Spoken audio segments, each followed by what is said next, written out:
तुमच्यासारखे मार्केटला तुमच्यासारखे मार्केटला आहे बघा किती.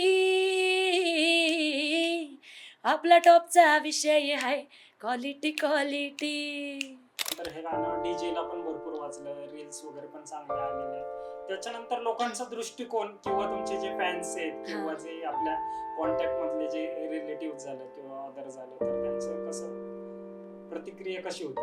तर हे गाणं जेव्हा आलं तेव्हा खरं सांगू प्रतिक्रिया सगळ्यांच्या वेगळ्या होत्या, की हे काय गायलंय तू, नाही काय काहीतरी वेगळंच आहे, तू वेगळं गातेस, तुझा आवाज वेगळा आहे, हे कशाला असं. आणि आता जेव्हा ते हिट झालंय तेव्हा आता सगळेच म्हणतात अरे तुझं गाणं डीजेला वाजतंय.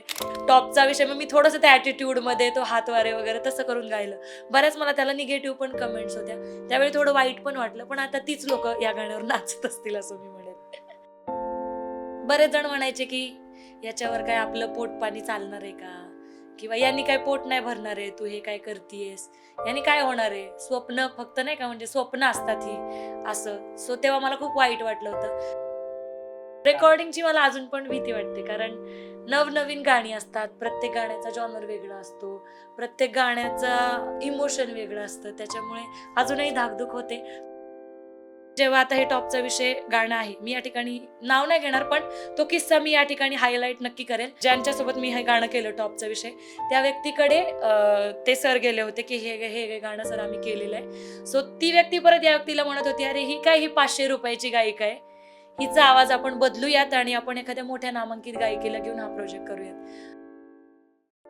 ऍक्च्युली बॅड कमेंट्स करणारे आहेत ना, म्हणजे त्यांच्याबद्दल हेच म्हणेल की एकतर त्यांना काही काम नसतं. रिकाम्या वेळेत ते काहीतरी टाइमपास म्हणून त्या गोष्टी करत असतात, आणि त्यांना जर आपण तेवढं सिरियसली घेऊन आपण आपल्या करिअरवर जर त्याचा परिणाम करत असू तर मग ते आपण इमॅच्युअर होत मग असं म्हणेल मी.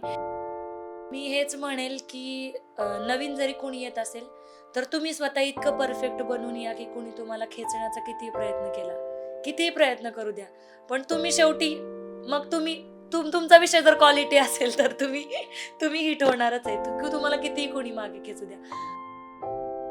आणि एक छोटंसं स्वप्न राहिलेलं आहे, ते म्हणजे मला रियालिटी शोला थोडंसं झळकायचंय. सो ते एक स्वप्न आहे. कोण काय म्हणतं याच्याकडे लक्ष न देता आपल्याला काय वाटतं, आपण प्रामाणिकपणे प्रयत्न करायचा आणि आपलं काम सुरू ठेवायचं.